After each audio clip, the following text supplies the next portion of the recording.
Então, bom dia a todos. Hoje nós vamos apresentar o cálculo do centro geométrico, também conhecido como centroide de seções compostas. Será apresentada uma metodologia prática que pode ser aplicada ao cálculo do centroide de praticamente qualquer seção geométrica, por mais complicada que ela seja. Então, em essência, o que a gente quer é calcular onde se localiza o centro geométrico de uma seção tão simples quanto essa.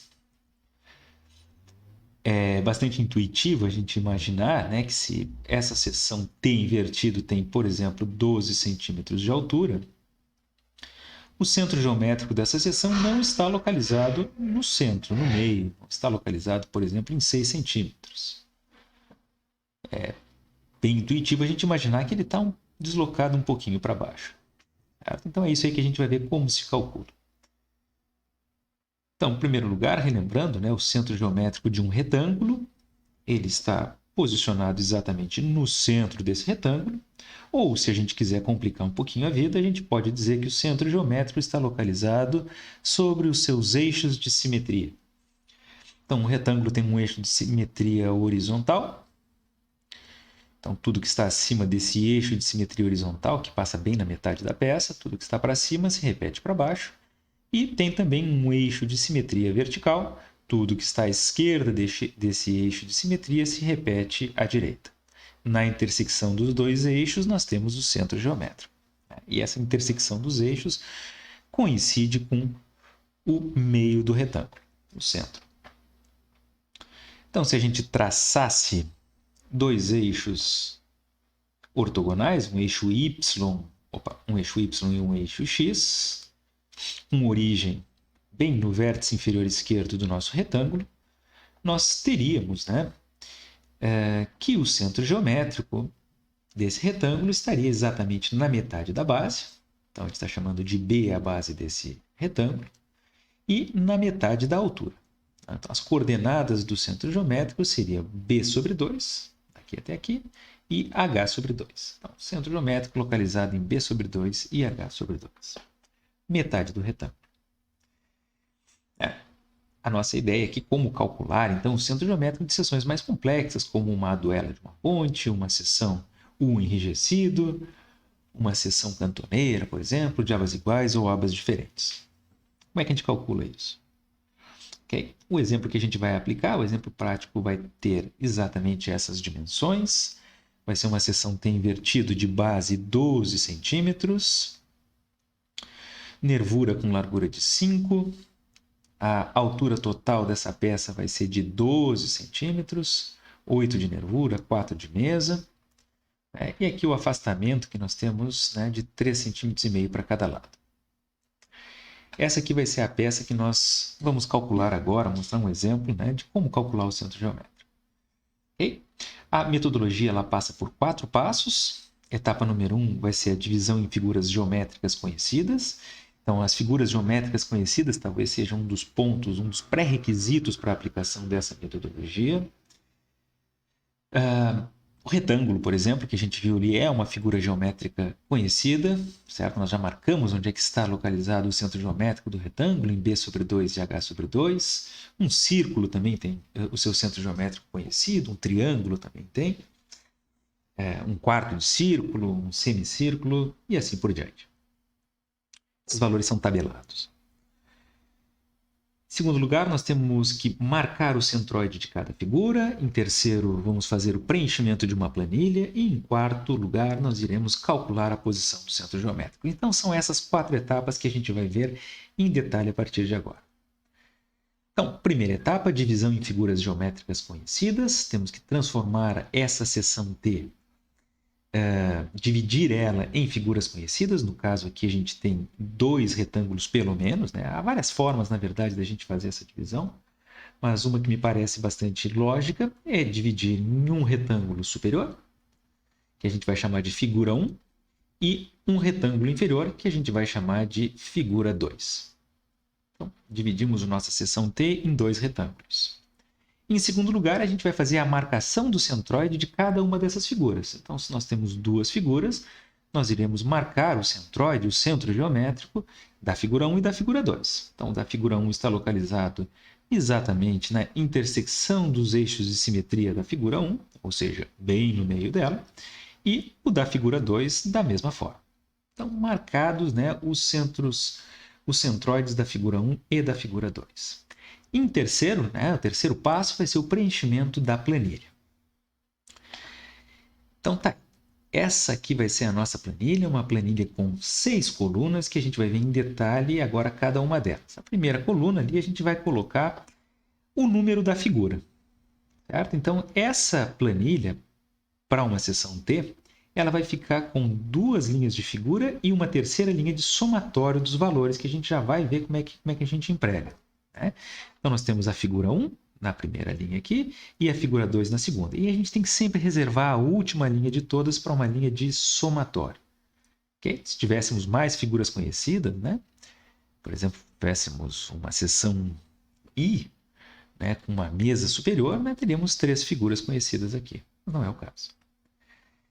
A segunda coluna, nós temos que entrar a coordenada x do centro geométrico de cada figura. Então, depois a gente vai botar a coordenada x do centro geométrico da figura 1, a coordenada x do centro geométrico da figura 2. Terceira coluna, a coordenada y do centro geométrico de cada figura. Depois a área de cada figura, a área da figura 1 e a área da figura 2. E, por fim, a gente vai fazer algumas operações, né? Na quinta coluna, aliás, aqui, xa, a gente vai multiplicar a coordenada x pela área.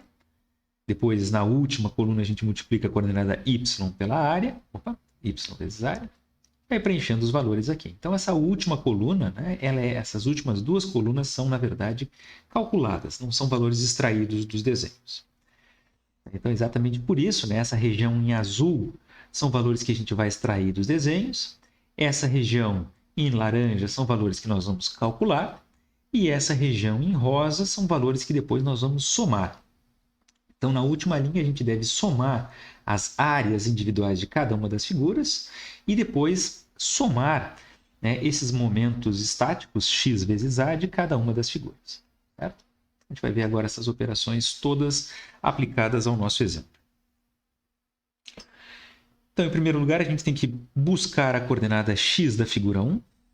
Então, se a gente pegar, né, a coordenada x vai estar exatamente na metade da base, aqui, né, coincide com 6 centímetros. Então, a gente tem 6 centímetros de coordenada x da figura 1, que vai ser exatamente igual à coordenada x da figura 2. É a distância, o quanto eu me afasto do eixo y.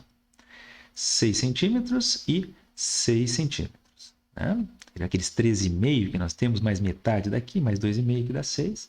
E aqui é mais fácil da gente enxergar exatamente na metade do 12. Depois nós temos que preencher a coordenada y de cada uma dessas figuras.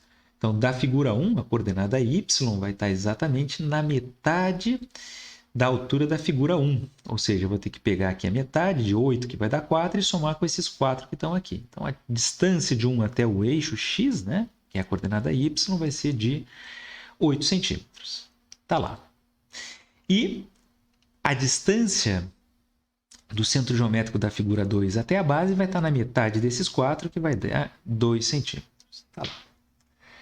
Próximo passo, a gente tem que preencher a área de cada uma das figuras. Então, a área da figura 1, um retângulo de 5 por 8, 40 centímetros quadrados. E a área da figura 2, um retângulo de 12 por 4, 48 centímetros quadrados. Agora, a gente vai entrar naquela etapa onde devemos fazer os cálculos, né? O preenchimento desse cálculo nessa região laranja se dá, então, pela multiplicação, em primeiro lugar, das coordenadas x vezes a área da figura. Então, para essa primeira célula que devemos preencher, temos que fazer, então, o x vezes a área, 6 vezes 40, que vai dar 240 centímetros cúbicos, apesar de não ser uma unidade de volume, uma unidade de distância vezes área, e depois 6 vezes 48, que vai resultar 288 centímetros cúbicos. E depois a gente preenche y vezes área, então 8 vezes 40 vai dar 320, e 2 vezes 48, que vai dar 96. E nisso já estão preenchidas as 2 primeiras linhas. Faltando agora somente a nossa linha de somatório.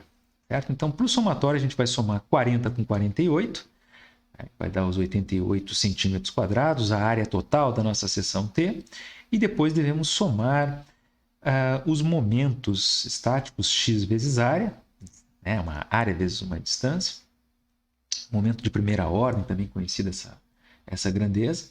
240 mais 288, somando aí 528 centímetros na terceira, e 320 mais 96, somando 416 centímetros na terceira. E nisso já temos a planilha inteiramente preenchida. Próximo passo é exatamente o cálculo do centro geométrico. Então, tanto a posição x, CG, quanto a posição y, CG, que se referem, obviamente, né, à posição x do centro geométrico, quanto a posição y do centro geométrico, são calculadas com essas equações bastante semelhantes. Então, a posição x vai ser o somatório desse momento de primeira ordem, né, xa, dividido pelo somatório das áreas. E o y, somatório de ya, dividido pelo somatório das áreas. Na prática, a gente está fazendo uma média. Né? Não passa de uma média que a gente está fazendo. E então, somatório de xa dá 528, somatório de áreas 88, somatório de ya 416, somatório de área 88 também. Então, para calcular a posição x do centro geométrico, 528 dividido por 88. Para calcular a posição y do centro geométrico, 416 dividido por 88. X do centro geométrico resulta exatamente igual a 6 centímetros, como não poderia deixar de ser. Exatamente na metade da peça, quanto a coordenada x. E y do centro geométrico resulta 4,73 centímetros. Abaixo da metade da peça, que tinha 12 centímetros de altura. Certo? Então, os resultados eles são bastante consistentes do ponto de vista de lógica, né, de intuição. Ali a gente tem assinalada a posição do centro geométrico. Então, temos ali 6 centímetros de distância. Né? Essa base toda tinha 12. Então, até porque a gente tem aqui um eixo de simetria. Né? Tudo que está à esquerda é igual ao que está à direita. Então, realmente, a gente tem um valor bastante consistente, né? 6 centímetros era o esperado. E quanto à posição y, um valor de 4,73 centímetros, dá um pouquinho acima da mesa, também é um valor, né, esperado, um número menor do que 6 centímetros. Né? A gente tem mais área, tem mais massa, né, mais próximo à base dessa seção. Então era esperado que desse um valor nessa ordem de grandeza. Então, um grande abraço a todos. Qualquer dúvida, por favor, é só chamar.